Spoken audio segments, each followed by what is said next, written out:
Ay mga boss, magandang araw mga boss. Andito naman tayo sa ating panibagong vlog ngayon boss. Isang rice cooker. At pasensya na kayo mga boss, at ngayon lang tayo nakapag-vlog ulit. Medyo matagal-tagal na. Itong rice cooker ng kapitbahay ay gusto niyang paggawan ng isolation para tumagal yung kanyang rice cooker mga boss. Ayan o, bagong bago to mga boss. Ayan o, ito yung bili niya. Ayan o, ang tatak nito ay yun rice cooker. Ito pa yung ano niya, no, yung warranty. Ayan o, tapos ito manual o. Ayan, gawan natin boss para tumagal yung kanyang rice cooker. Ayan o, tingnan natin. Ayan, wow, bagong-bago pa. Ayan o, bagong-bagong rice cooker.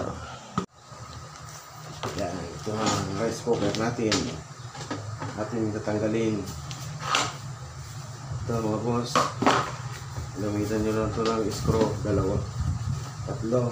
Ayan, tapos dalawa. Ayan, ito lang boss o, para tumagal yung cooker nyo, butasan nyo lang ito. Itong isolation niya kasi maliit, hindi makasingaw. Ayan o, butasan natin ito para ito, kabibili lang ito, isang linggo pa lang ito. Ayan o, bagong bago. Ayan o, wala ka nang gagalawin dito sa loob, wala ka nang gagalawin. Bali, ang gagawin mo, ito lang, butasan mo itong isolation niya. Ito, tupper. Tapos ano mo lang siya. Ayan, butasan mo lang siya yung ano. Yan. Subukan niyo boss, baka para tumagal yung rice cooker nyo. Yan o, yan.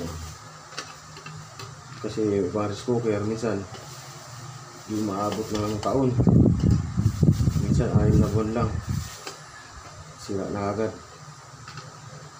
Sayang din kasi kung ano, panayang yung palit mo. Ito, diskarte na ito para tumagal. Ayan, yung boss o, okay na. Yan, mabalik na natin. Okay, huwag niyo pong kalimutan ang aking channel mga boss.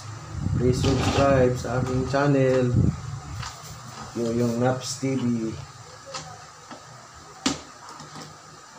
Bye bye.